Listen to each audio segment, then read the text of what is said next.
Hello, everyone.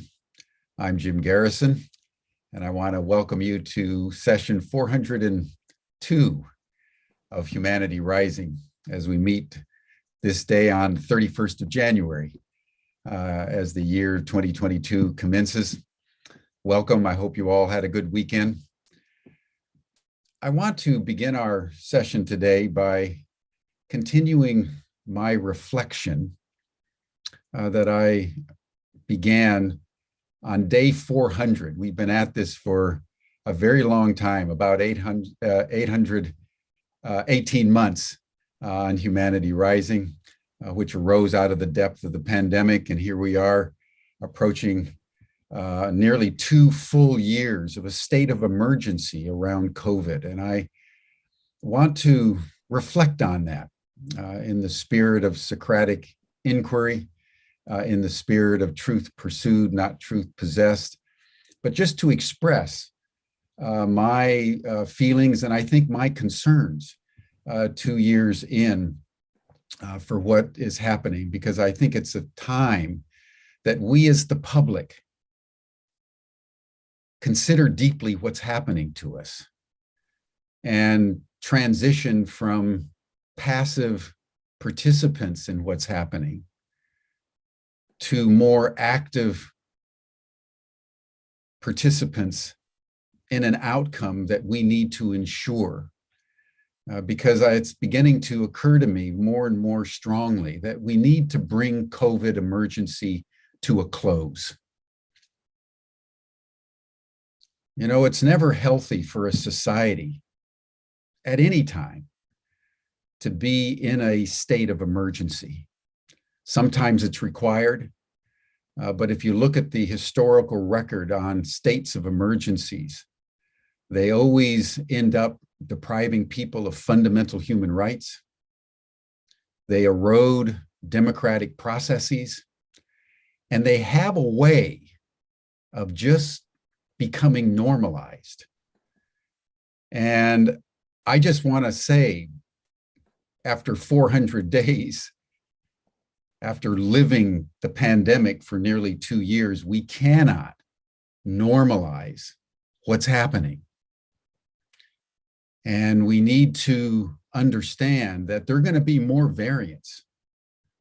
And we need to come to a reckoning around COVID that I think is due. And I want to reflect on some of the principles that we need to remember and we need to effectuate globally as soon as possible. The first is that if we ended COVID, we would all go back to pre-COVID. And that's just worth noting. You know, this is not, in my view, moving into the future right now. This is going back to the past. Just remember for a second what it was like pre-COVID. We could travel around the world. If you were healthy, you could travel. And I think we have to bring that back again, that if you're healthy, and particularly if you have a negative COVID test, you should be able to interact normally again. One of the great learnings from COVID is that if you're sick, you should go into quarantine.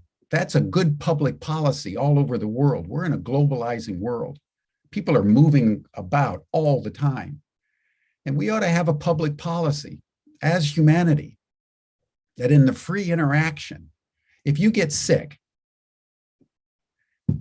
you should quarantine. You should go out of circulation. And then when you're in that state, you need to decide with your doctor how you're going to get better. And in that discernment, whether it's COVID or whether it's a flu or whatever it is that you've got, vaccines should be an option. They should not be the option. No medical instrumentality should be mandated on all humans, regardless of their personal health condition. And if we all just think about it, this just makes sense. If you're healthy, you should be able to move about. If you're sick, you should quarantine. And when you're sick, you discern with your doctor which of the remedies you want to use. You may be into acupuncture or polarity therapy or Ayurvedic or integral medicine of one kind or another. And within that medicine chest, vaccine should be one option, but not mandated. Because there's a very important principle that I feel very, very strongly that I want to articulate, and I want to open it up to general conversation. And that is around the sanctity of our bodies. We have to have control over our bodies. Women have to have control over their bodies. That's just an inalienable right. And I would say that we need to honor the sanctity of the body, even in a time of COVID. Nobody should be forced to take a vaccine. Nobody should have anything done to their body that is against their will. If you're sick, there's many ways of getting better.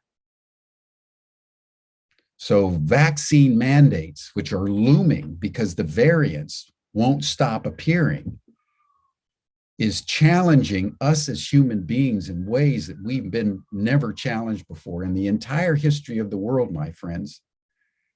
If you were healthy, you could move about. And that stopped with COVID. And we're now getting into this normalization where now we're having to all take vaccines in order to move anywhere. I had to get a vaccine in order to go to Europe last summer. I didn't want to because I'm healthy. I had antibodies because I actually had COVID in March of 2020. So I had strong antibodies that all the data shows is stronger than the vaccines. So we need to be really thinking through very deeply, all of us, what's happening to us and whether we want to continue in a state of emergency or whether it's time to treat COVID like any other illness. There are many illnesses out there, cancer, heart disease, that take more deaths, cause more deaths every year than COVID. In the entire 2 years of COVID, there's been about 5 million deaths worldwide. That compares against 50 million in the Spanish flu 100 years ago, with only a quarter of the human population. So let us pause at this time as we approach the second full year of COVID, and let us ask ourselves, in the spirit of inquiry, do we want to continue being in lockdown and social distancing? Do you want to continue to wear masks? Maybe we should designate the 11th of March coming up, it was in the 11th of March when the World Health Organization declared the pandemic. Maybe that's a time to declare victory. Take what we learned. If you're sick, you quarantine. That's a great learning from COVID. And let us go back to February 2020 and begin to interact as free human beings again without the overarching constraints that are eroding our civil liberties and our rights over the sanctity of our body in ways that, if we're not careful, will become permanent. And I just want to state, as a human being right now, as a breath-breathing human being, I do not want to have mandated by government what should be put into my body. That is a violation of the most sacred right that we human beings have, and that is the right over our body and the right to move about if you're healthy. So I just want to bring this to your attention. I've been closely monitoring the pandemic, as you all know. I've convened virtually every one of the 400 sessions. I'm tracking most of what's going on. And just again, I'm not speaking on behalf of anyone. I'm speaking just as Jim Garrison, just as a human being at this time. We need to move beyond. We need to remember and reconsecrate the right for freedom of movement and ultimately the right that every human being must have, and that is over the sanctity of their bodies. Because if we surrender that at this moment, we surrender something that we will regret for the rest of history, because we will have lost that basic right over who we are and how we discern our health and well-being.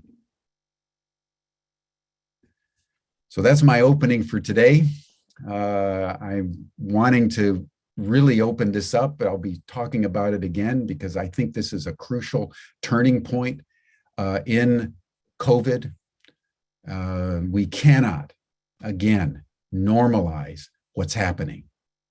And we have to move from passive participants to active participants in what's happening. So thank you, everyone. These are deep issues. I understand that. Many of you may find them a little challenging. I also understand that. But the whole point of Humanity Rising is to create issues as we've done for 400 sessions. Again, in the spirit of truth pursued, not truth possessed, the deepest spirit of Socratic dialogue. So thank you. And in that spirit, let us just close our eyes for a moment. Let's take a few deep breaths and let's just enter our bodies. Feel our bodies, listen to our hearts, and for just a minute, as you listen to the music, honor, consecrate the sanctity of your body as you tune to your beating heart.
Thank you, everyone. These are deeply important issues that we grapple with collectively so we can understand deeply what's happening and we can make choices about our collective future. that are consistent with human health and well-being, at the heart of which is our rights as human beings. And that's what I'm really wanting to bring into our discussion to Humanity Rising, and which I've initiated beginning on our 400th day. But now I want to turn our attention to intentional change of a different kind. We're in our third of 3 sessions on intentional change with Joy Guilford. You all know her. She's convened a number of panels and has brought to bear some very rich and layered thinking and challenging issues before our attention. So Joy, I want to thank you for everything you've done to quicken Humanity Rising, and I turn the program over to you. Thank you, Jim. I'm really thrilled this morning. It's been an exciting few days, and we have 2 extraordinary speakers today coming forward. I'd like to welcome Barbara Lager. I'll let her say it properly, and Irene Morgan to the Humanity Rising platform.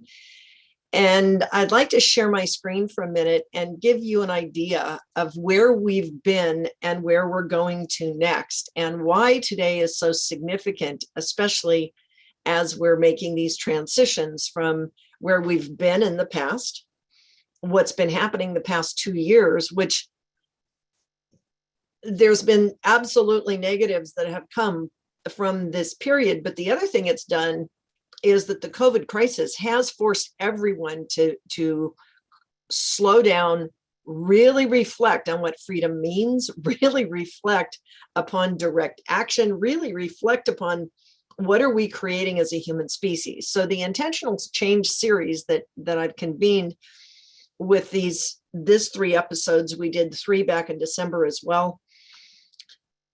They really gave me an opportunity to pull together a lot of wisdom that I've gleaned over the past 20, 30 years of studying human potential. And for today's conversation, we're bringing in the Humanizing, a growing up tale of 2 elders. The very first thing that we're talking about, however, that we did on Thursday was we did an episode called Welcome Home, Inclusion, Cooperatives, and Laughter Yoga. And that was done by James White out of Vancouver, BC, with his colleagues, Kara, Michael, and Shelley. And this was about doing direct action in their personal lives and working in Vancouver, BC, and around the British Columbia province about how people with diverse abilities, or what some people call disabilities, are taking charge of their own lives and doing self-advocacy, and the gifts that they have to bring forward in this time where shunning and shutting people out and isolation and othering has been a big part of their lives for a long time. And they've turned it into an asset. And that's what the conversation was about Thursday. So that's one type of direct action. The second direct action conversation is about using inner resonance technology. That was with Maureen Edwardson and Lawrence Singer. And it brought in also the movement of 5 rhythms dance and the rhythms of the global rhythms, the 5 rhythms of global peace and healing. That was a very powerful event on Friday. And that was about being able to work inside ourselves, outside gathering information from the universe, and being able to funnel it in, align it up so that we are very powerful human beings, beginning the process of truly taking charge of our world and our lives and the energy that we're putting out there. Today, the conversation is about humanizing, a growing up tale of 2 elders. And this one is really fun because both Barbara and Irene have been on a path of peace for decades and decades. Actually, they were born in the 40s and have lived through at least 7 10-year periods of life. So this was starting up back around the world wars. They've lived through many changes in our society, and they've evolved and changed with it. And yet they're still today highly active, taking direct action. And so they're here to tell their personal story of what it's like to live through change, to stay in your spiritual center, and to also be grounded with your feet on the ground, helping real human beings in the real world take real world action today. So to back up just for a second before I introduce the two people to us, I want to talk about what I learned as a young kid growing up on the farm. And I'm only going to talk for a second, but my biggest question for the last 65 years of my life, actually 60 years, because I started the inquiry at about age 5. But the last 60 years of my life, I've always wondered, when humans are so magnificent, I mean, we are an extraordinary species, and individually, our bodies are extraordinary. And humans, I mean, perfectly good people will jump out of airplanes to save somebody who's dying in an ocean, and risk their own lives to save somebody else. I mean, that's like crazy to me, but I get it. And humans do this kind of stuff all the time. Police officers risk their lives in the streets. People who are homeless will risk their lives and give the shirt off their back to another person who's in worse shape than they are. So when humans are so magnificent and we are such an amazing species, why do we underperform as a species? Over the period of time that I've been studying on this, I created some diagrams so that I could not only understand it and reflect on it myself, they were useful for me as a research process so that I could learn to see what's happening in the left and right brain, what's happening in the world around me, what's happening when fear takes over, natural fear and instinctive fear happens, or when this false fear, the fabricated evidence, acting real, that takes over us and we become delusional or crazy or mad and we start doing stupid stuff. What happens when that happens? And what's the difference between authentic fear that we're afraid of? Let's say a truck is bearing down on us and we're going to die. So our adrenaline kicks in, we jump off the road. That's smart. But what happens when the false evidence, this fake, fabricated evidence that we tell ourselves in our story that we create into an imaginary ghosts and goblins that are scaring us? What happens when that takes over the entire society? And then how do we move out of it? So I've created these patterns, and this will just take me a minute, but it's the foundation of everything we're doing in these intentional change series, because these models are ubiquitous. They follow us everywhere, at least in my experience. It's the way I can think about them. Not everybody thinks like me, of course, but this is a model that I can use that creates a language that we can speak to no matter who we are. So we work in spirals. The world works in spirals. We grow in spirals. We grow from a spirit body. We manifest and develop an actual batch of cells that end up turning us into an organized body. And then we learn to see, talk, crawl, walk, or stand up. And then we walk, and then we get into stuff, and then we rethink it, we fight back, and we adjust our change, and then we run and we get a bigger vision. And this pattern repeats itself, just like growth rings on a tree. It does it all the time. When we are controlled by fear, we have a catecholamine response in the body. And when we can learn to manage our body, our mind, and a spirit, this is again a mental construct, an easy way to think about ourselves. When we can keep our body, our mind, and our spirit aligned, we can jump into our divine intelligence and become builders, leaders, and innovators and productive members of society. When we're not doing that, I developed this 3-column chart that says, what are the habit patterns of the past? And what's the evidence that I know that these things are here now? What are the resources we have in the center here to be aware of, that I have at my accessibility, so that I can then jump into the future, and what are the emerging trends? So we can use this kind of a 3x3 matrix to help us figure out what is the future, what's coming, and where are we? When we develop that false or fabricated evidence that appears real, but it isn't, it's the stories that we make up in our imagination, or as a system, or as a culture. When we do that, we create these predatory, profiteering, parasitic, or predator-prey parasite models as a systems culture, and we develop deconstructive behavior, which is where I believe we are right now. Or we can choose to take our power, our prestige, and our privilege, turn it around, turn it upwards, and protect and provide and produce results that are different. And this gets us right into the point of intentional change and direct action. So we have an emotional body. We have a sensory awareness system. We make choices all the time. We can use our own power of our ability to manage our catecholamines and our emotional response, our dynamic physical response, and we can use rhythms and flows to create change.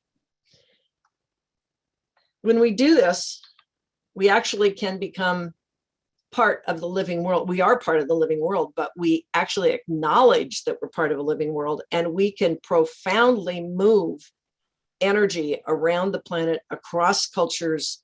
You know, a lot of people talk about the power of enthusiasm, how it is so infectious. Well, the power of fear is infectious too. And we have a choice as to which direction we want to use our exponential power. And that's why it's so important to talk to people who have been here for a long time, who have learned the power of exponential power. And that's why we're here today. We're going to be listening to Barbara Lager. Would you speak, Barbara, and take yourself off mute so that you can introduce yourself? I'm going to allow you to do it because you know more about you than I do. Now, Irene is a different story. I'm going to introduce her a little bit. She's got a different I've got a different relationship with her. So I'm going to speak for her for a minute, because she's not going to talk about her credentials or her background or any of that. She's going to talk about her story. So let's go back to your story, Barbara. Welcome to the show. Thank you so much, Joy. My name is Barbara Leger. I'm a French Canadian. My resume says, how does it start? At the very top of my resume, it says... Barbara, would you turn your camera on, please? Yes. Yeah, we want to see you. Yes, thank you. I didn't get that instruction, and I'm really good at following instructions most of the time. And I'm bad at giving them, so just do it. And thank you, Richard. So my resume says Canadian passport, American green card, Ukrainian soul. Right on the top. That's awesome. Yeah. Thanks for including me in today's program. I really appreciate having a moment to share an amazing life that I'm having. And I loved when Jim said, we've been at this 18 months, because my last 18 months has been so transformational, as probably have lots of people, but I'm not thinking about the COVID part of it, which actually, it's just a different conversation. And I think having that conversation on this platform would be very, very useful. The conversation on any platform is challenging because there's so many different opinions, and surprisingly so, to find in, those different opinions in people you'd think have another opinion. And so I think it's the perfect stimulus to a conversation about peace. And so I'm going to do what I've learned to do very difficultly over the 74 years I've been alive, which is to trust the guidance that says, let's just take this moment for, if anyone besides myself gets triggered by the respectful invitation to explore this topic, then for me, what I would do is, in order to be able to listen, I have to choose peace first. Because if I don't, then the things that trigger me get in the way between being who I am and being available to the more that seeks to be known and experienced. So we're going to start differently than I thought. And so I'm going to ask you, no matter what your perspective is on the whole vaccination issue and the sanctity and all of those very, very important and relevant topics, I'm going to ask you to choose to join me in the Peace First process that has come through us through years of war in Ukraine and my whole life of looking at and being part of justice, injustice, equity, not equity. So the very first step in putting peace first is to notice when something triggers you out of it, to notice when you are, there's anything disrupting the force. And so there's a time-honored way to do that. I didn't invent it. I'm just using it. And that is to notice that moment that is between the reaction and the response. If we could all just learn to catch that moment, life would be so very different. So, but we all can do that. It's just practice. It's like learning to go from your scales to the Ninth Symphony. You know, it's all just in the practice. So I invite you to join me now and notice where you are. And if there's anything that's disturbed your peace of mind this morning, I invite you to just take one deep, slow breath in and then let it slowly out.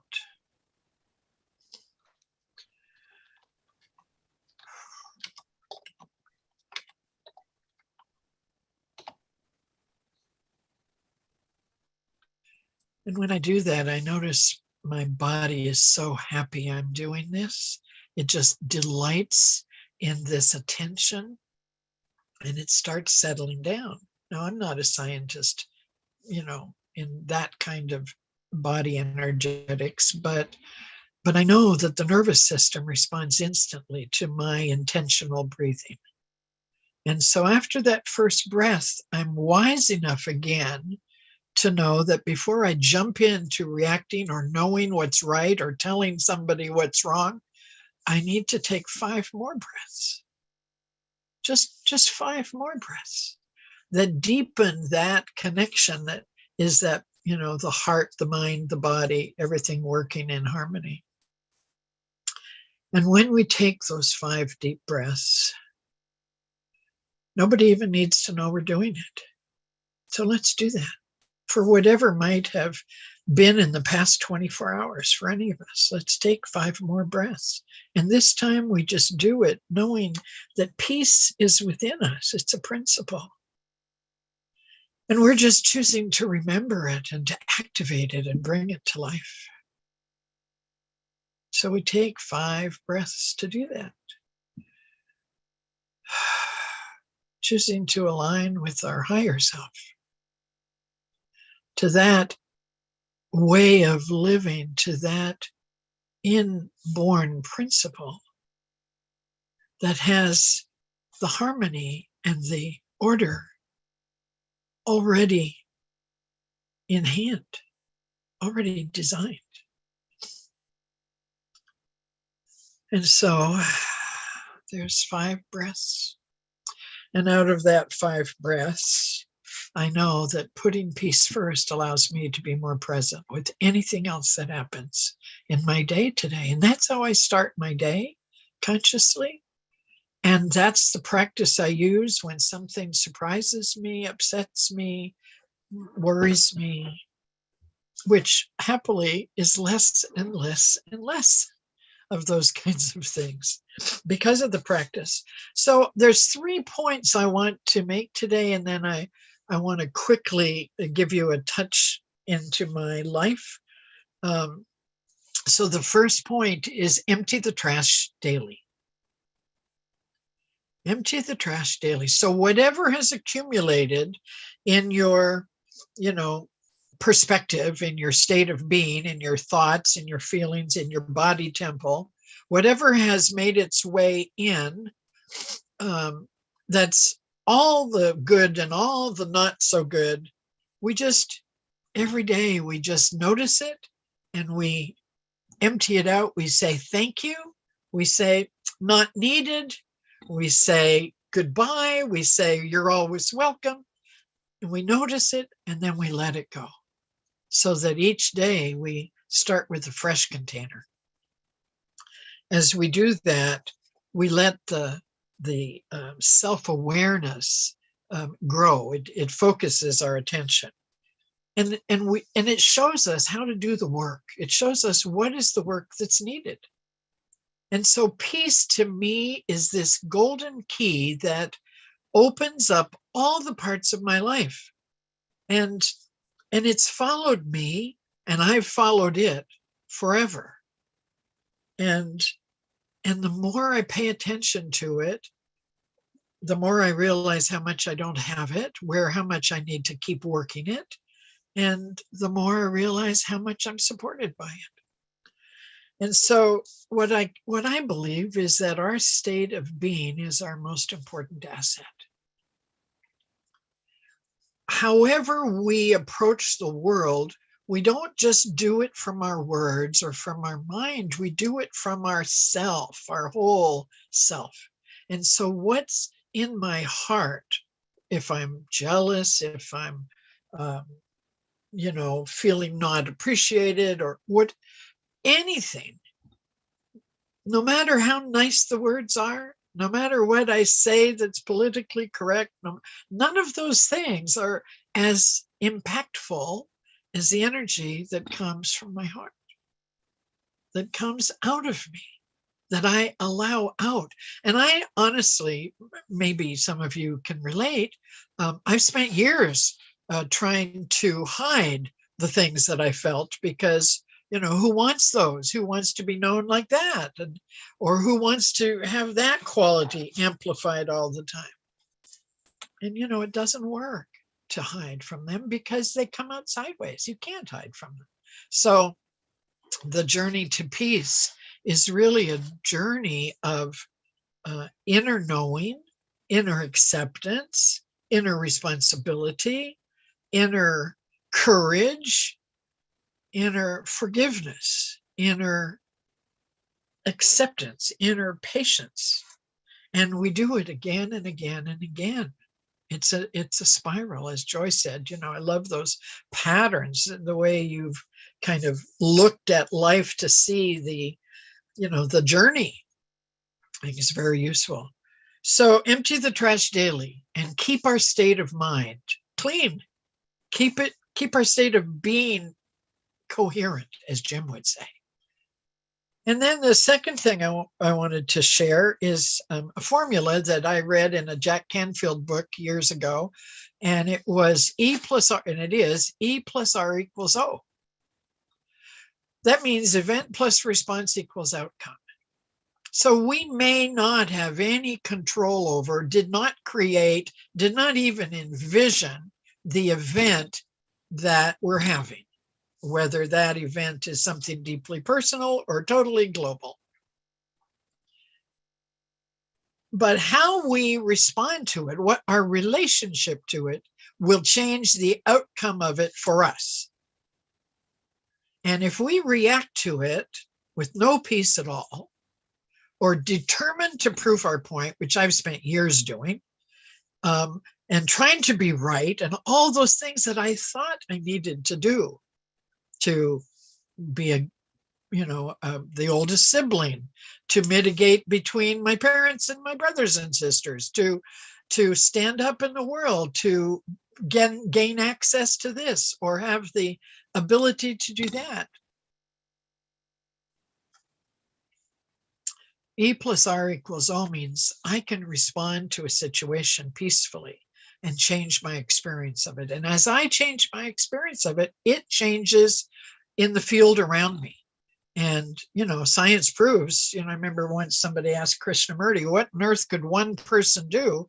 And he said, well, just pluck this net, would you, for a second? And if you imagine that we're all connected, whether it's Indra's net or the way that quantum physics connects it today, when you pull that net, the ripples go out and it touches everyone. It's hard to imagine that the butterfly's wing can be experienced all the way to Japan, but they say it's so. But I know that each of us is a point of connection in humanity on the planet. And so I have an affirmation that has been since the moment I went to Ukraine on September 11th, 2001.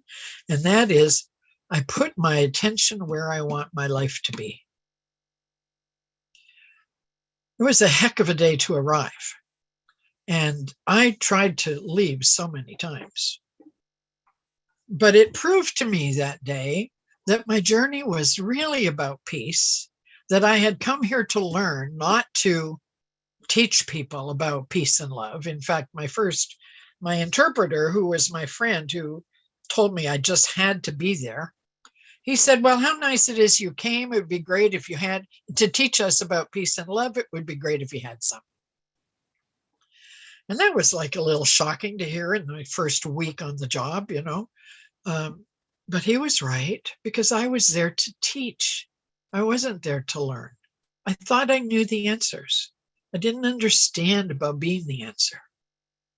And lots of times I forget about being the answer, but at least I know about it. And I know about peace, and I know how to activate that peace in me to amplify the good and then make peace with everything else, which does not mean ignore it, does not mean, hide it away or disavow it.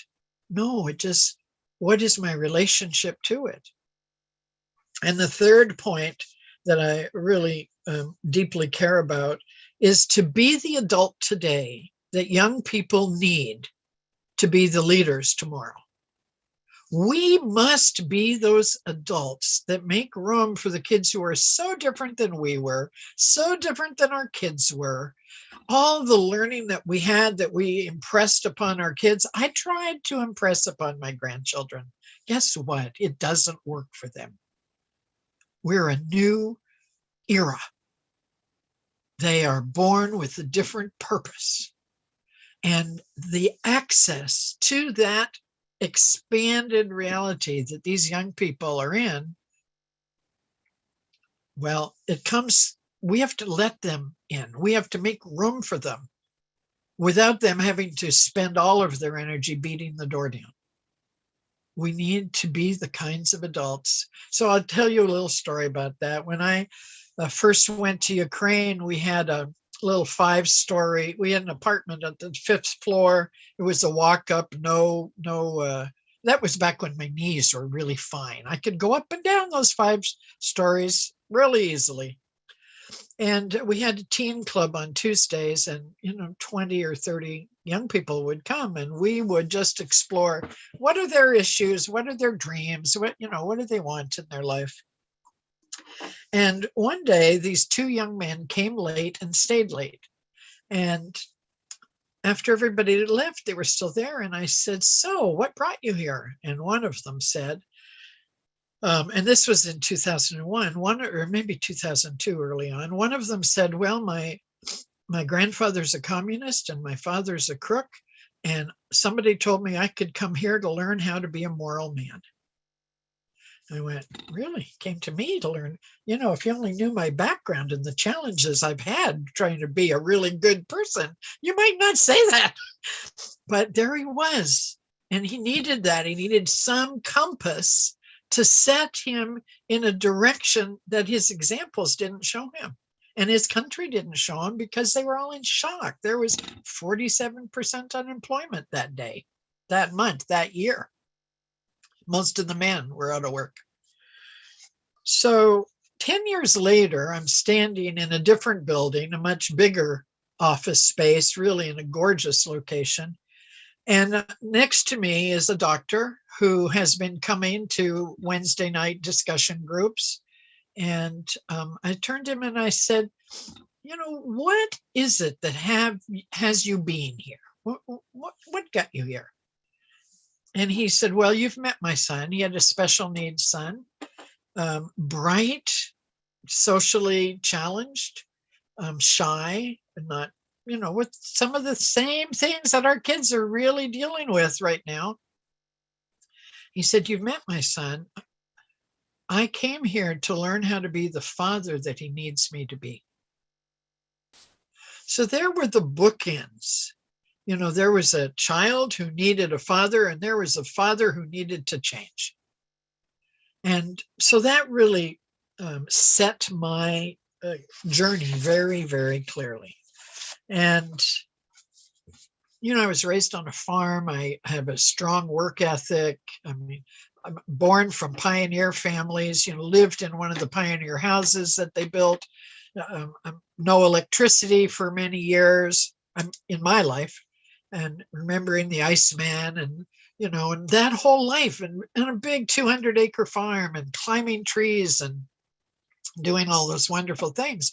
But my first sense of injustice came from that place, where I recognized that we on the North Road were the large landed gentry. We were the owners of the big farms. We were English, and the French people lived in the village at the bottom, and they worked for us. And their kids would have to drop out of school, so they would work the farm. So mostly their fathers would work for us.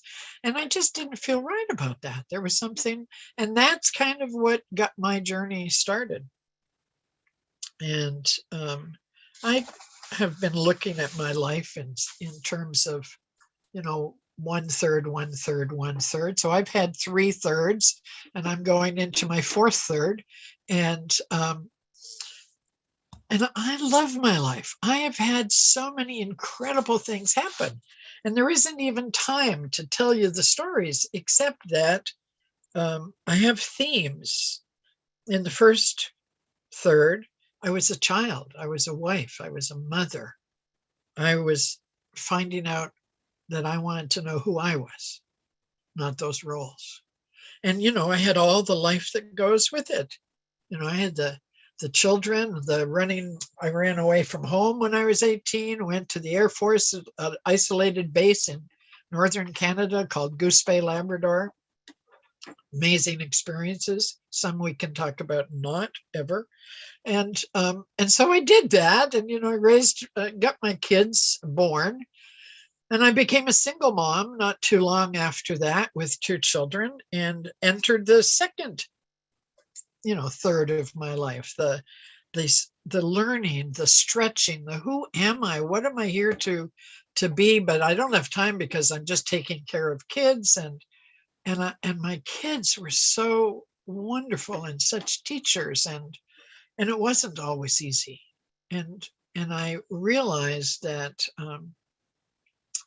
I had a few moments of, just not knowing what to do. We were homeless for 6 months. I felt helpless for another 6 months or maybe longer. And I lost my business. And I became an entrepreneur. It was wonderful. And then I had an injury, and then I lost it all. And through all of that, I came to understand that there's angels in my life. They're there all the time. I don't mean like, angelic, maybe that's there too, but these are people who just showed up to give their gift, which was to shepherd me through some experience of another. And so I understood this give a hand to another consciousness. And I needed it, but I didn't believe I deserved it. I didn't want anybody to know that I needed it. And I had this nice mask, and I looked good. And at the end of that third, by the time I was 50 and beyond a little bit, I had so many masks, that they just were the way it was. And so learning to take those masks off and find that there was a me inside of this was really a big part of the journey. But everything that I did behind all those masks was also part of the journey. It was me learning to give. I started nonprofits. I was on lots of boards. Huge amounts of what people would call accomplishments. It all worked somehow, except it didn't work inside. I was so outer centered that I didn't know myself. And so I looked good, but I was lonely and sad. Sometimes you just have to be made humble in order to become teachable. And that started the 3rd third of my life so far. I guess we're going to move to the quarter system here any minute. And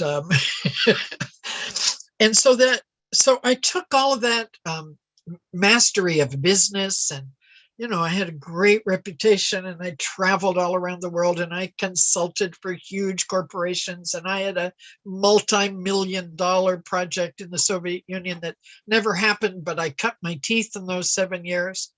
And all of it brought me to that moment when I needed to be available to life in a new way, to trust that I did have a purpose. And it was more than, going around the world trying to save everything and I started the first joint venture in Ukraine, actually. And that was something. It was about 12 feet of paper. There was no computers at the time, and we did that. But that isn't what's going to make me happy, I discovered. And so being able to surrender in the midst of all of what looks good and all of the juggling of all of the masks, it's exhausting. It's exhausting. And at some point, I remembered the little girl that used to love to go climb the apple trees. The little girl that loved the stillness of nature. And something in me shifted. And so I started following a different path. And it was philosophical. I was reading books. I was when I injured my back was right the final stimulus to that. I couldn't walk. I had to learn to walk again, stand up straight.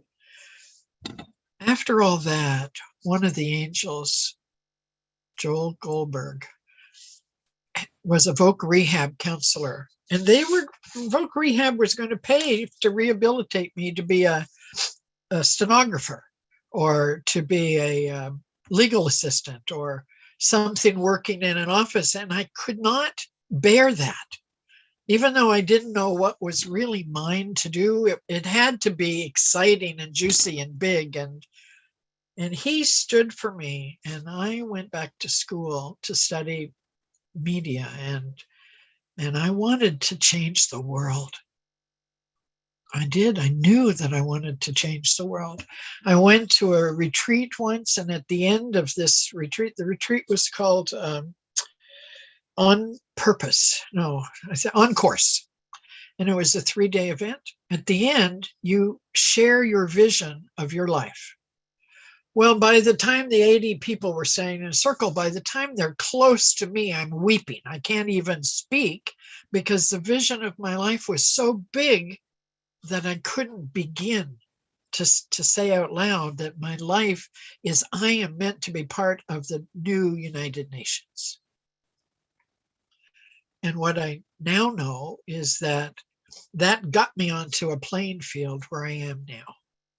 And I don't believe it's the new United Nations. I believe that it is a unity of nations. I believe that we're here to be part of a unity of nations, the humanity rising in all of those places that peace, peace is not the absence of war. War is the absence of peace. If there's enough peace, war isn't even an option. I found New Dimensions Radio after my injury. The first person that I got to transcribe their talk, if you don't know about New Dimensions, just go online. I call them the Library of Consciousness. Michael and Justine Toms. Michael is now directing things from the other side, and Justine is directing things here. And I met Bucky Fuller on my first day of work. And we have 100 hours of the most amazing people there. My life changed because their vision is it's only through a change of consciousness that the world will be transformed. That's what we're here for. We're here to change ourselves, to be the kind of people that give space to the children of today to be the kind of people they are born to be. We can't be that kind of people like the Father wanted to be for his Son unless we change. We have to see ourselves in order to change. We have to trust life in order to let go of being controlling. Those are the steps of the journey. And so, I mean, I love my life, and it has been lots of challenge, but nonetheless, I truly love it. And my favorite Bucky quote is, "You don't change reality by fighting against it. If you want a new reality, go build a new model, and the old one will become obsolete." That's what we're doing. That's what Jim is leading, us through for 402 days. And that's what people, all of us here in our own lives, are doing those things. And we each have gifts that we're here to do. And so what I'm doing now, after 20 years of exploring, creating mindful community and sharing consciousness in Ukraine, now what I'm doing is I'm working in the public school system. I've created, not just me, I shouldn't say we've created a tool. It's called the Understanding Peace Project.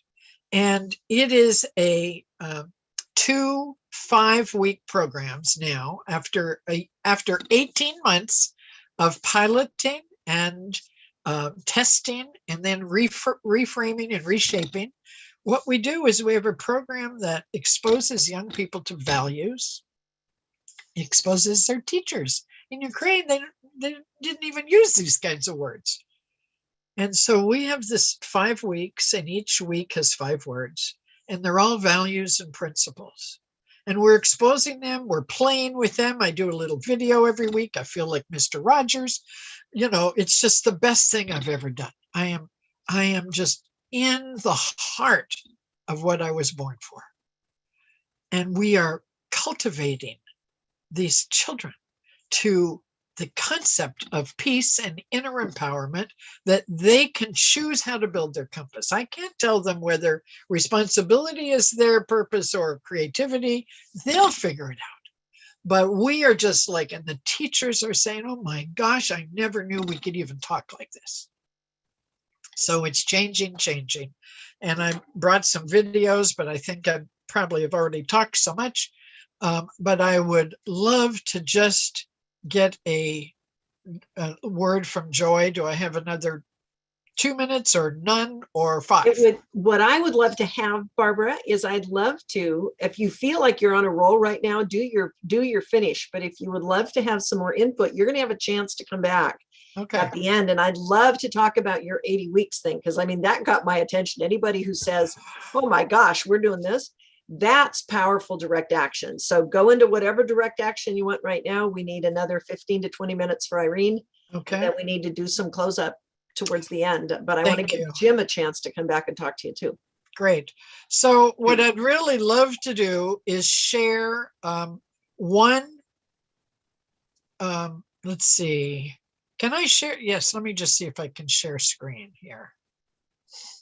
Yes. I'm so thrilled at what you've had to say, Barbara. You don't have to listen to me. I'm just going to breathe into this space. Can you see my screen? Yes, we can. All Raise right. it up a little bit though. So yeah, I know. I just have to move the pictures here. So this knowledge that Barbara is sharing, folks, is so wealthy. I am so excited to have you speak what you're speaking, Barbara. And I think it's powerful, that the richness of youth following their purpose, but the richness of harvesting the wisdom that comes from having lived for decades. I mean, you've learned because you were one of those kids who was trying to follow your own path. Oh my gosh, and my poor parents. Yeah, your nose got bloodied, your knees got a little hurt, and you kept getting up and running on. And that's incredible, Barbara. So show us what you want to show us. All right. So we've created a new joint venture in Ukraine. It's called the Understanding Peace Project.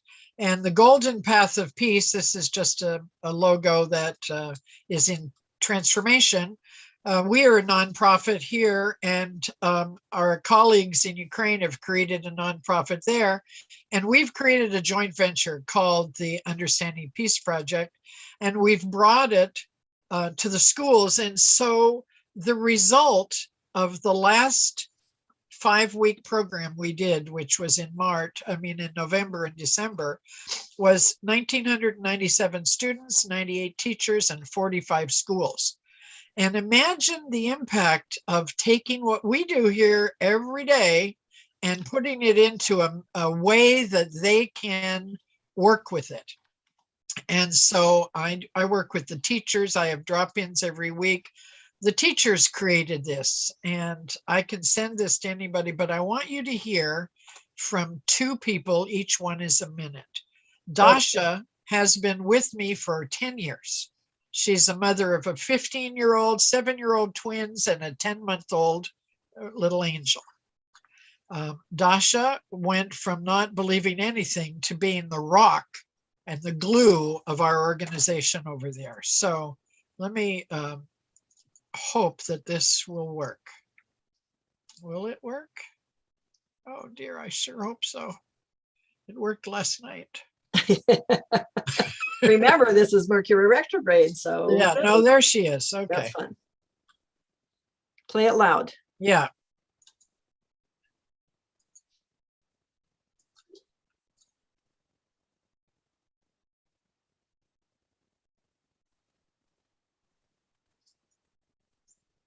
Barbara, you might have to click the audio in the lower left corner of your share screen. Okay.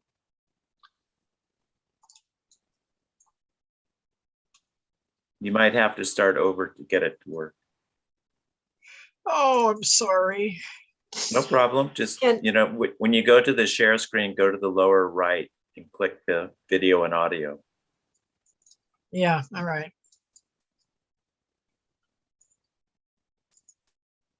This gives us time to reflect on how powerful your messages are, Barbara. I'm very grateful to Is that all better? the people who support us. Need it louder. Who support the project. To all the people who support our organization. Can't be louder. Much louder. Yeah. Thank you so much. Try It is- the volume on your computer, not on the YouTube. I did that too. Yeah. I've got my Oh, okay. computer up. She just recorded it very quietly. But the next one is not so. Oh, do you see that? When you get to the end, Barbara, once you're finished talking, what you can do is you can post those 2 links directly in the chat so we can listen to them ourselves. Uh-huh. Yeah, I could do that. I could just Yeah. put that in there. That All would be right, so very let powerful. me just close by saying that I think this is the moment that we're born for. I think that I am so alive and filled with possibility that the peace has finally been okay with me, not power, that I'm able to find and follow my purpose with trust, and I have the energy of a horse, and it's just like nothing stops me. My father used to say, "You can do it," and my mother would say, "Just don't quit," and I do, and I don't quit. So I'm thrilled. I love my life. I have beautiful slides to share with you and things to invite you to. I'll figure out how to do that while I'm listening to Irene. And if I could say one thing, is life is abundant. Expect the best, then live in such a way as the best becomes your experience. Wow. Thank you so much, Barbara. That is such a wonderful, wonderful introduction to, it's not a closing, it's an opening, and that's really cool. Yeah, I'm going to go ahead and Thank you. share my screen again because I want to introduce Irene as our next speaker, because I'll tell you what, that's like, you just did the best introduction possible to who this woman is. She's one of my greatest friends and has been a friend of mine for a couple of decades now. She's the founder of the Restorative Community Coalition, Reclaiming Lives and Livelihoods since 2006. I did this because she's going to talk to you just as Barbara did about the human side of life. I'm going to talk about what people call the accomplishments, a couple of major ones. She founded the coalition in 2006, helping families reclaim honor after having spent 10 to 20 years working in the self-empowerment field, volunteering in nonprofits, doing all that same kind of stuff that Barbara was talking about.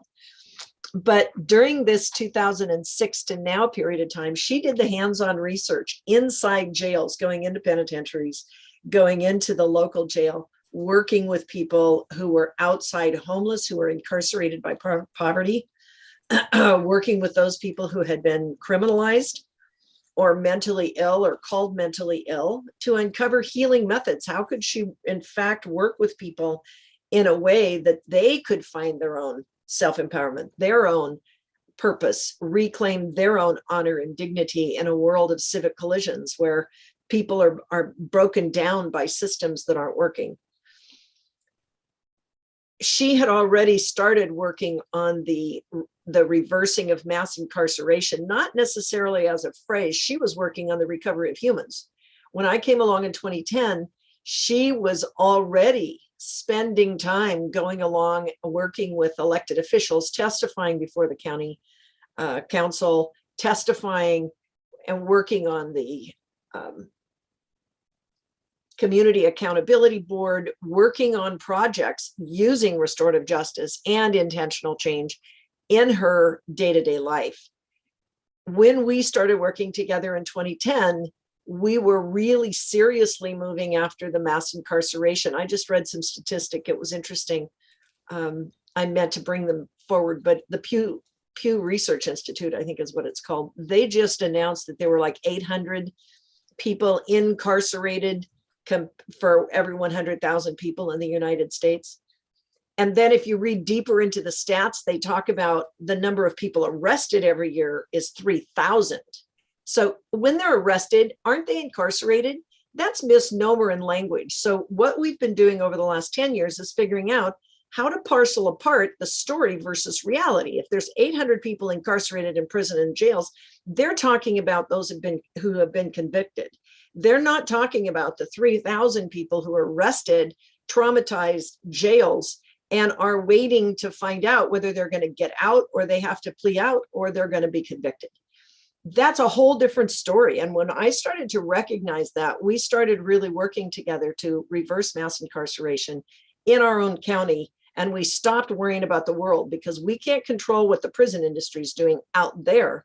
What we can do is come local and take direct action locally. And just in 2020, I was working with Irene at a meeting, and she was accused of taking a wrecking ball to 20 years of jail planning. And she didn't even recognize that that was a serious compliment until she got home and got to reflect on it, because for the last decade plus, we'd been educating voters, and to say no to taxes in 2015 and 2017, they wanted to build what was going to become a 2,450 bed jail on the border of the United States between Vancouver and Seattle.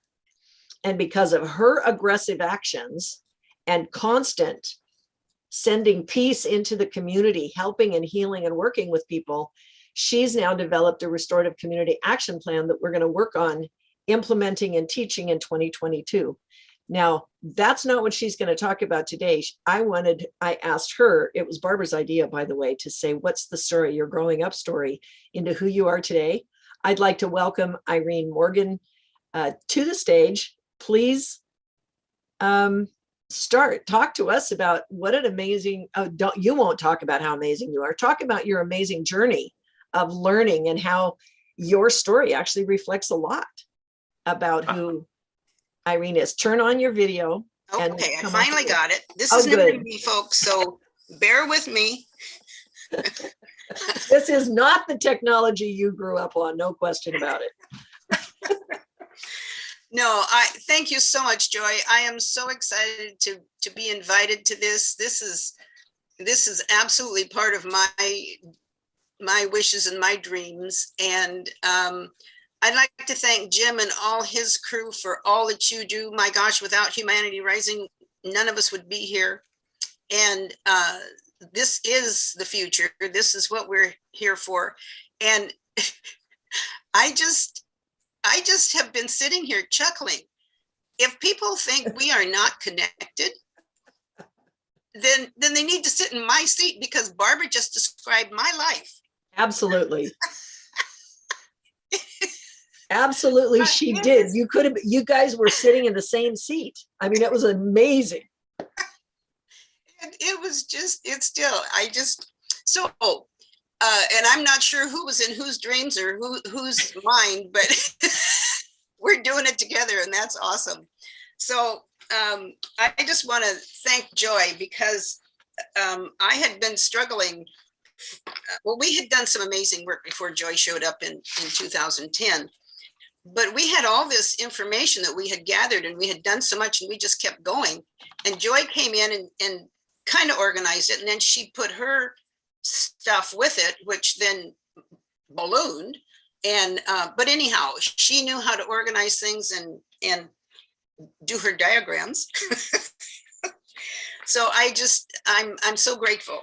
I'm grateful in many ways, but that's one of them. So,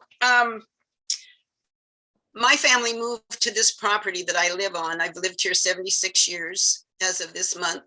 And I've seen a lot of changes, and I think I have a very unique view of change, especially in our community. And so so I grew up very simple. I did have running water and electricity, thank goodness, but we didn't have a bathroom until I was 11. So, and my parents were born in the early 1900s, so they learned to survive through the wars and the, oh my gosh, what was it? The Depression. And so we grew up as farm kids. We all had our chores, and what I experienced was, I loved to be outdoors, and I went barefoot all the time. They called me, well, they didn't call me Lucy, but every time they'd see me ready to go to town without my shoes on, they'd say, "Put your shoes on, Lucy." It was a song way back when. But what I realized and learned was common sense. Nature really is not kind if you don't work with her. So it was just an amazing, lonely childhood too, because there weren't any neighbors much of the time. So I had to find, I go out with the dogs and just wander the pastures and the woods, and like Barbara climbed trees. My sisters didn't climb trees, but I did. But as I had, I had a wonderful teenage years, and then I married my husband of 63 years. He's been my incredible support system. Without him, I probably wouldn't be where I am in many ways, but yeah, he's just been an incredible rock for me. And my parents died early. I was 23 when my mom died, and 26 when my dad died. So I felt abandoned, and it was really deep. And Gary went to the Army. He was drafted when I was 19, and my mom couldn't help me pack out of the little house that we moved into, and I had no idea where to start. I was only 19 years old. And then she died. Gary was released from the Army, and we started our family. And then she died when I was 23, and my youngest was just an infant. And then my dad died in a car wreck when I was 26. So I was abandoned again, and didn't know it until I was out of my 25-year depression.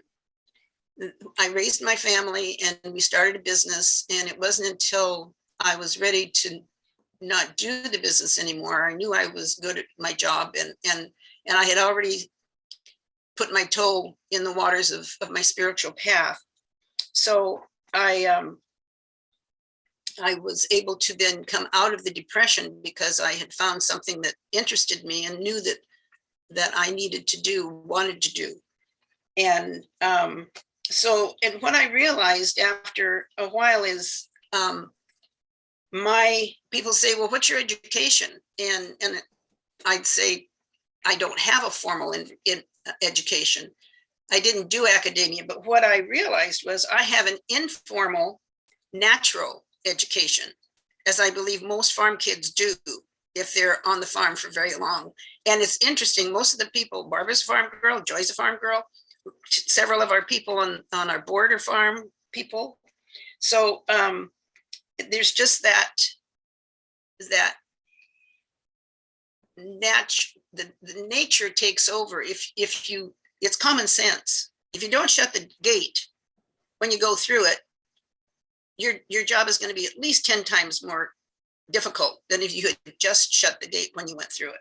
And people that don't live on the farm really don't know what that means often. What it means is that the cows get out and it takes a long time to go herd those cows and get it back inside that fence. And pigs are even worse. And goats, man, they're, yeah. So we ran our family business for 20 years and raised our kids in the business. They learned how to work. They're absolutely sought after as employees now. And all the time I was always guided by my inner knowing. And I was always ahead of my time, and people didn't understand. I would be misunderstood all the time when I'd make a statement. And I was always in the minority. I seldom had a majority thought. So it was really difficult. And then finally I broke out of that and I did a lot of volunteering, and I got to work with a lot of fine people and learned so much about what was wrong with the systems. I saw the effects of the systems, and it didn't make sense to me that people would be encouraged to do things, and then later on, and it seemed like it was almost at a specific time, they get their knees cut out from under them again. And they were worse off than when they started, usually. As I was volunteering all those years with the nonprofits, I knew that there was something more. And my kids were grown and becoming grandparents. And it was more than an empty nest syndrome. I didn't like who I was. I knew there was something wrong, and I wanted to find out what it is. So, and that's what I found out on my spiritual path. And I was really blessed to meet Jackie Snyder, who ran a group for 10 years. And those 10 years, I was so honored and blessed to have her wisdoms, and I learned to count my blessings and be grateful and be a kinder, softer person, and celebrate the victories, even if they were small. Just celebrate them in the moment, so that that energy stayed with you and supported you in taking the next step forward.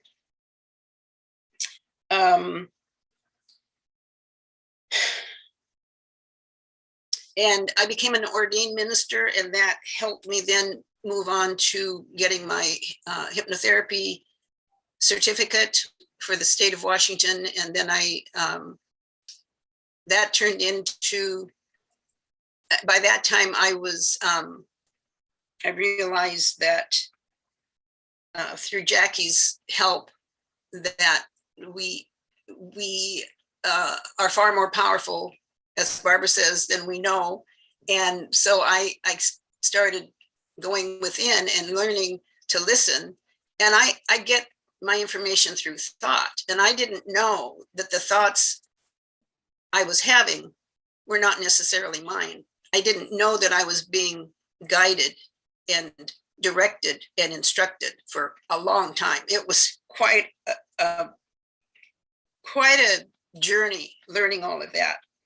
But I don't know if you can see the pendant that I'm wearing, but this is the sacred symbol sacred geometry that we were asking her group to develop our own symbol. And it took me 2 years doodling in my journal margins to come up with a design. And this is the one I chose finally. And this was a really powerful process in my life. And I made a rubber stamp. I stamped all my letters, all my mail, all my my bills, my checks. I even had a stained glass for my window made. It hangs in my living room window. And it was just so powerful. And the reason I still pay all my bills snail mail, and my kids just have a fit. Mom, come on, get in the 21st century. The reason I do that, it's very deliberate. When that stamp is on those checks, on those statement receipts, or that I send back, that goes through corporate America, and that energy from my peace symbol then affects the higher the higher vibration affects the corporate structure. And I was told that, and I trust it. And so I do it every chance I get. I stamp my money. So every time I use money, it goes through the bank system.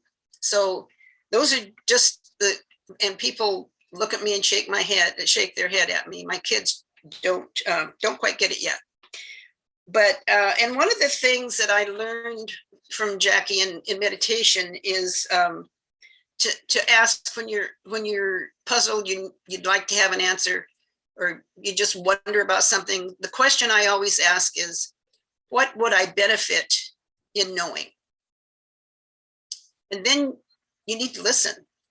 And it may not be what you expect, so you might discard it like I did for a long time. Well, that can't be. So then I'd ask the question again. And so finally, I learned to recognize when I was being instructed. And that's why I've been able to do the things I've done with working in and around the justice system, and do the things that I've been able to accomplish, and draw those people to me that that have shown up to help. And that's I threw a fit with spirit one day, because I know I've known for some time what my purpose is, and my plate is really, really, really full.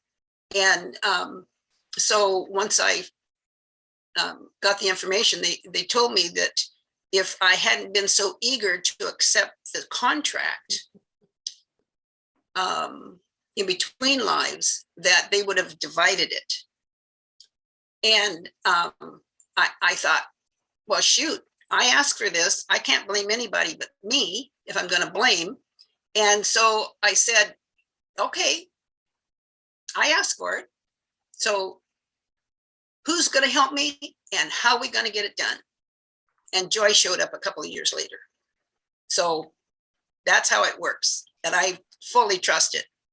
So Irene, I want to skip to a point where I finally realized that this is one human being, one of the rare ones that I've ever met in my life, who works in the spirit world while she's up in the treetops. She works in the spirit world while she's up in the top of a tractor bucket, cleaning the gutters, when she's out raking her leaves, when she's doing an intervention on the streets in downtown Bellingham, and she's talking with somebody who's in deep, deep, deep crisis. When she's doing a meeting, it doesn't matter where she's at. She's carrying spiritual guided energy as part of her being everywhere she goes. And she can sometimes, she'll be going along one direction, and all of a sudden in the conversation, and she'll shift gears in the conversation, because she just realized that what the universe wanted was something different than what she was doing. So Irene is this trippy person at 80, whatever years old you are now, 82. You're climbing. Okay, I'm gonna be 82, but she's climbing around in buckets on a tractor, when many people I know who are in their 20s and their 30s, they can't get off the couch. People in their 40s and 50s are so hooked on their cell phones. Irene's out here running circles around people, and she's doing it with full on emotional power. And I think, Irene, we've got a few minutes here for you to close up what it is that you want to speak to, because I want to get back to having, I mean, I really want people to understand the power of what you're doing as an integrated soul working towards change. Well, I learned through Jackie's teachings that we are fully in control. And by that, I mean that when you access the higher realms and you trust that, and like Barbara said, and I've heard so many other people say it, who, me? What? I'm supposed to do that? Or, well, I'm not worthy. And I have a self-esteem or a self-empowerment program that I wrote in the 90s. So it took me a while, but there's just so, well, I've been working on this for 40 years. So there's a lot to think about. I trust, and I ask, what would I benefit in knowing? And then I listen, because the answer is right behind the question, and it may not come right away, but you need to learn to recognize it when it comes in, because it can be pretty grand sometimes, or it can be just minuscule. And it's like, oh, what do I have to do that for? And I'm the youngest of 5, so I got kind of bratty, and it's like, I don't understand this. I ain't gonna do that. So, but I guess I have learned that there's free will and there's predestination. I want to talk about the interim time between lives, and if you don't believe or think about reincarnation, then you might want to go get a cup of coffee or something. But I know I've been in my past lives. I have experienced other dimensions, and again, it was really hard for me to trust it, because it was unfamiliar. I know I've been there before, but this life, it was unfamiliar. So there's free will and there's predestination, and my senior English teacher asked us, what do you believe? Do you believe there's free will, or is it predestination?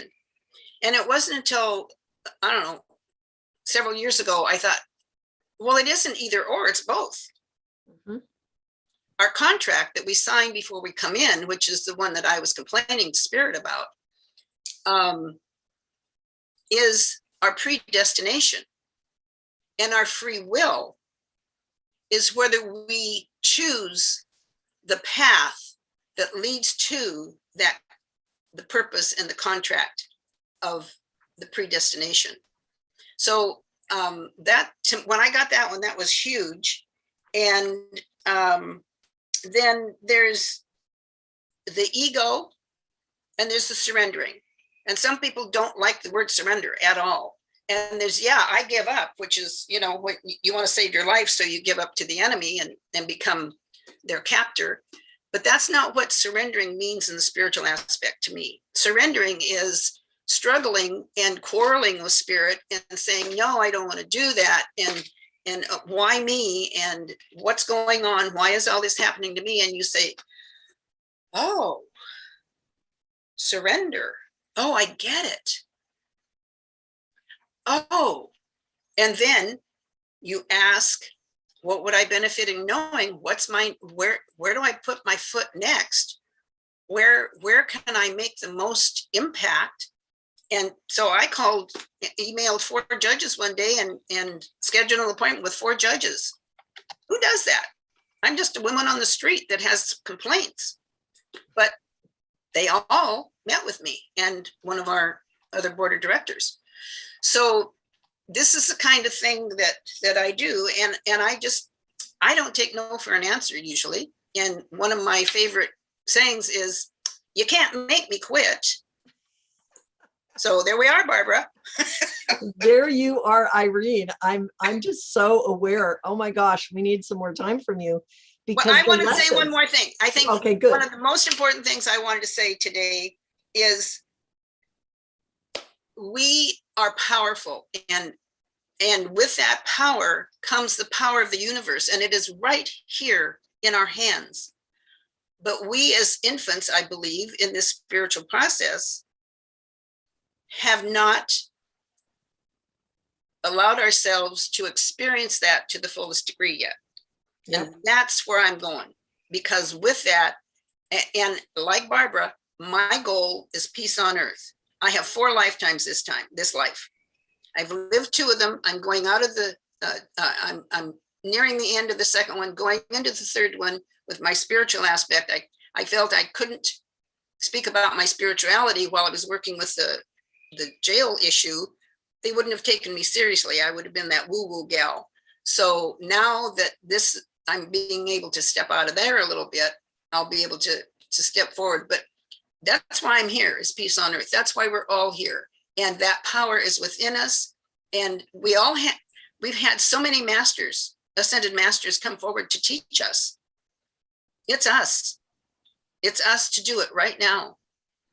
And that's why I'm here. That's why Barbara's here. That's why Joyce, that's why we're all here. Many people haven't a clue that's what's going on. And purpose, knowing what your purpose is paramount.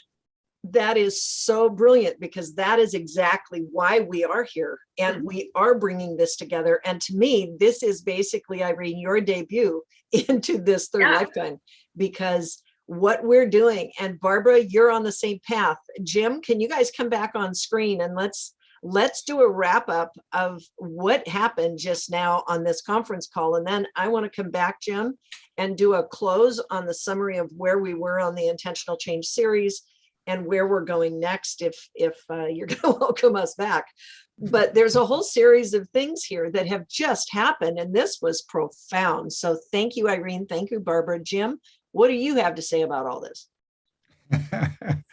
Wow, I'm kind of blown away, Irene and Barbara, Yay!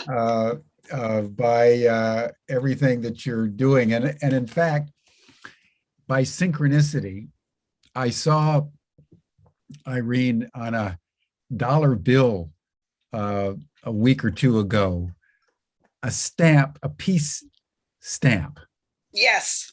And it stopped me. And I thought, oh, somebody put a stamp on. And I thought, wouldn't it be great if the world was at peace? So I just had synchronistically an example of why you send the snail mail and why you. Well, I hope you see this one sometime soon.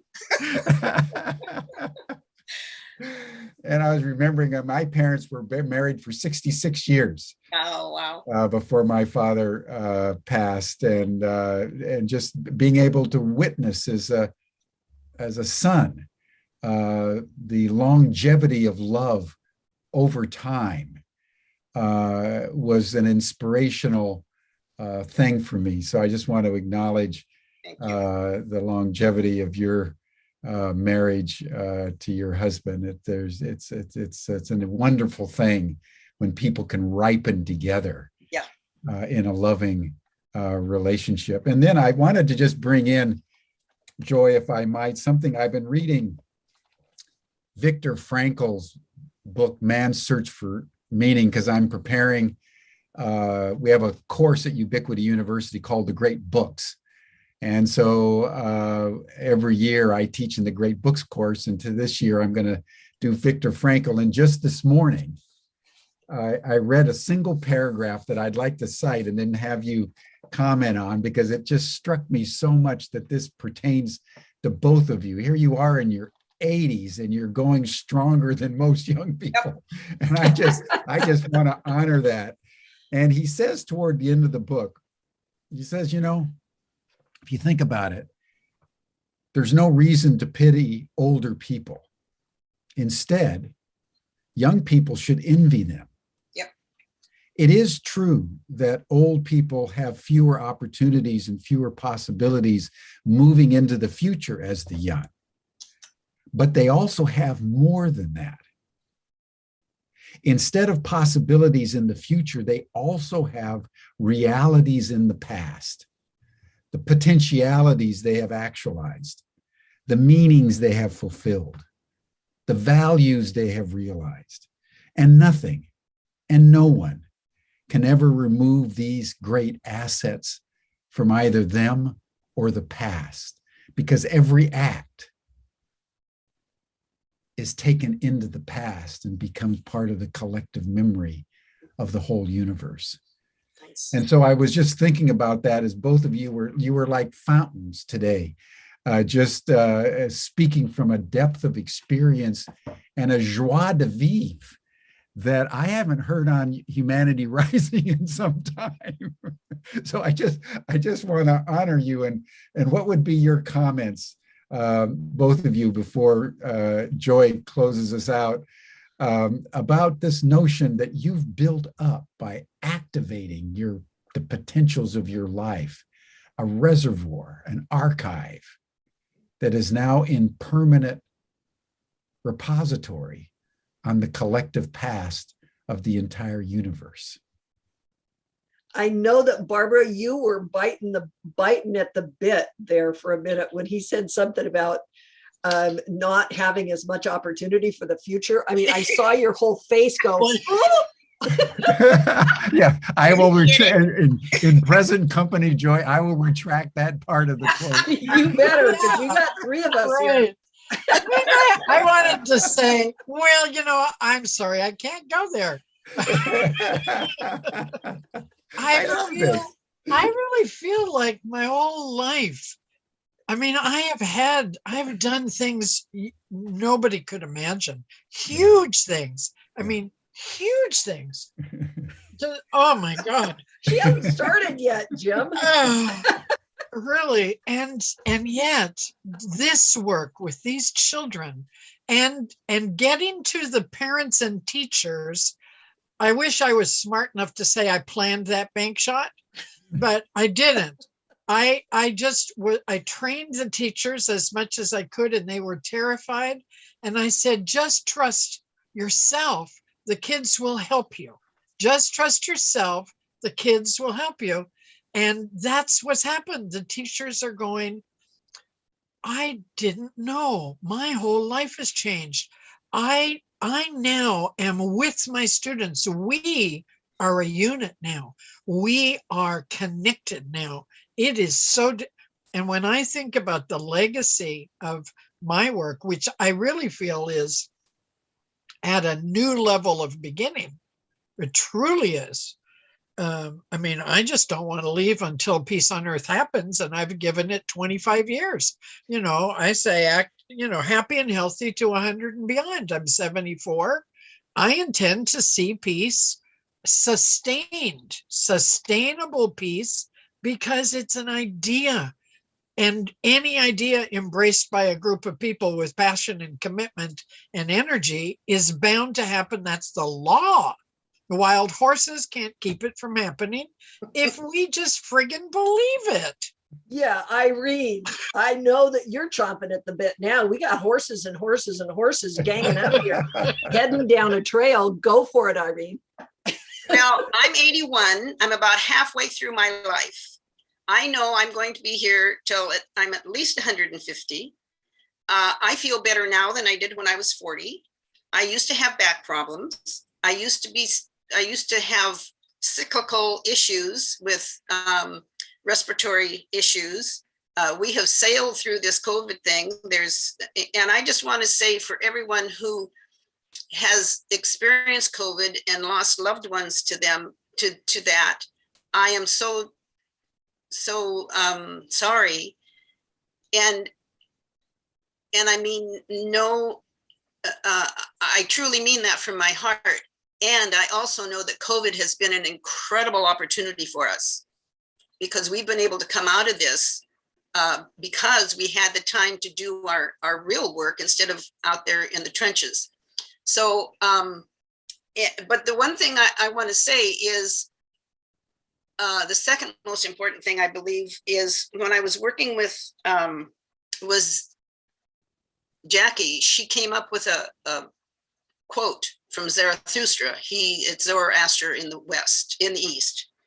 And his quote is, "Your beliefs are the doorways through which everything you want must pass." So think about what your beliefs are. Where did they come from? Mm. What's the origin? And what's the motive? Mhm. What's the motive? So that's when I got that one, that was so huge for me. So do I believe I'm going to live that long? Absolutely, I do. And like I said before, you can't make me stop because I got work to do, and peace on earth is it.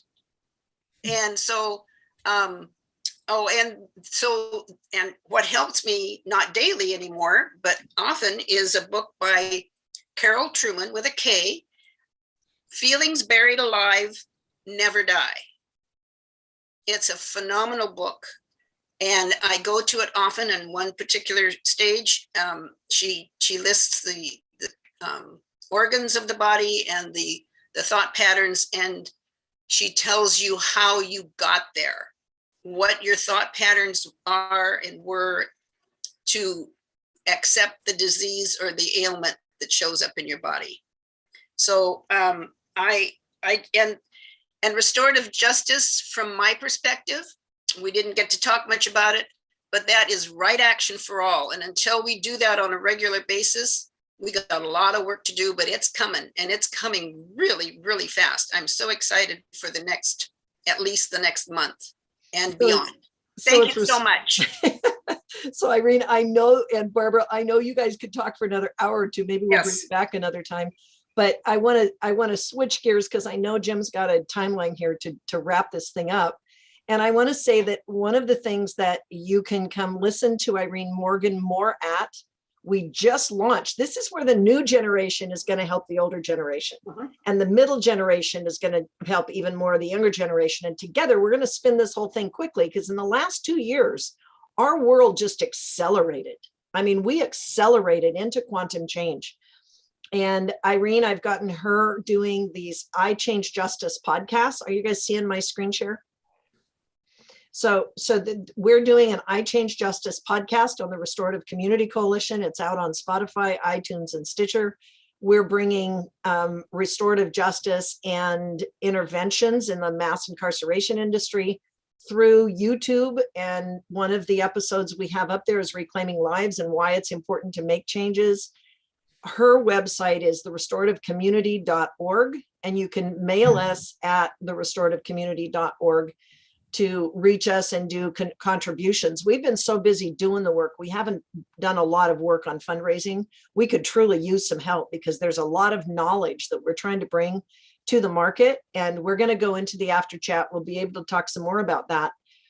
But I wanted to also, and Barbara, can you give us your website, please? Tell us what your website is. It's thegoldenpathofpeace.org. Is that correct? You're on mute? Yes, Okay. It is. And I have one slide that I could put up probably for a second, if we could try that. Okay. While you're getting it ready, I'll wait until it comes up. But in the meantime, while you're getting it ready, I'm going to wrap up the series that we've just completed is, the series we just completed is the Welcome Home series, where inclusion, cooperatives, and laughter yoga with James White from Vancouver and the people that he had working with him in the community, bringing forward the wisdom and the genius from people who most of us, including me, I mean, I didn't know that I was shunning people with disabilities. I just didn't, it wasn't in my scope of work. I didn't know anything about it. He's bringing a whole body of leadership and knowledge forward that I'd never seen before. If you can go back and watch the Humanity Rising number 400, it was an amazing conversation. Friday, we had direct action using interresonance technology with Maureen Edwardson and Lawrence Singer, and that was a very powerful mental and emotional and physical movement of integrating our different layers. And then Humanizing and Growing Up, A Tale of Two Elders is what you just heard today. And in short, what we've done is we've talked about how we move from fear through courageous action into joy power. We've talked about how we can buy into the persecutor victim rescuer enabling systems of past trauma and past behaviors, or we can invent into the future. That's a choice. We can do reconstructive intervention now. And I'm teaching some of this stuff. I'm going to be teaching it in 2022 through joygilfillan.com. And in short, as a group, we all can join together in the Intentional Change Network. Here's an email link, more to come on that through chat action. And with that, Jim, I turn it back to you. Barbara, actually, let's go back to you, Barbara. Do you have your slide? Is it up? Yeah, Awesome. I thought it was up, so that's what I was going to ask you. Do you see it? It's up. I think so. I think it was the earlier one. You put another slide up, Joy. Would you stop your share, Joy? Oh, sure. So this is, these are my activities for the month. We do Fridays. The first Friday, we always do Visioning for Peace on Earth. And then the other Fridays, we do Peace Talks. If you want to get the link and know more about it, it's from noon to 1. You can, here's my website down here, and my email address is barbara@goldenpathofpeace.org. And I'll send this to anybody who likes it. This is oops, I didn't do that correctly. I have to go back to new share. Oh, dear me. Okay, here, new share. There we go. This is a little example of some of here's the teachers. Do you see this? These little blocks? Yeah, that's awesome. So these are the teachers learning how to be new people cooperating to support their kids. And some of our kids in the semester that just finished in December with 2,000 students and 100 teachers. And this is a picture of one class. And this really shows, this is our logo for the semester that just finished. The next semester, we start with peace. Each semester it's in the center. Next semester is in March. Kindness, ecology, citizenship, and well-being. We have 5 weeks of building a personal guiding system. You know, it's not a GPS, it's a PGS. We have 5 words a week that are stepping stones of principles and values that build a compass that each student, each person decides what is theirs, what's their focus, what's their purpose. And then we provide tons of exercises and videos and lots of different support tools for the kids that build resilience. And this is your 80 around the world in 80 weeks program, right? This is the program we're going to take around the world in 80 weeks. It's bilingual in Ukraine now, and it's we have it moving towards Cambodia. We have it. You got to stop. We're out of time. Jim's got to take it back. But All the right. point is, Jim, you whoever it is misjudges 80-year-olds. I'll tell you what, they're kicking butt. And Well, I'm only So- 74, so Joy, we've got to end. We have another course Yeah. coming up, so No. we need to wrap this up. Well, thank you, ladies. You've been wondrous, and you've inspired us in multiple ways, not the least of which is starting to think about living to be 100. You know, I've always thought about 120. But you have diminished me, and I am starting to realize I wasn't thinking big enough. I have not diminished anyone. It's all about each one of us. But I think if there's one thing we should all take, everyone, before we close, is this notion from Zarathustra that our beliefs are the gateways through everything we want has to pass. So think about what you believe about yourself, about the world, about peace, about your own longevity, because your beliefs all of our beliefs are really shaping us in ways that we can't imagine. And so that's a powerful point upon which to close this extraordinary session. So Joy, you pull off another extravaganza. Thank you so much. Irene, Barbara, thank you very much. We wish you all the best on your onward journey. And let us all hope and pray that peace comes in your lifetime and in the lifetime of all of us. Thank you, everyone. Bye for now. We'll see you tomorrow, same time, same station on Humanity Rising. Thank you. Thank you.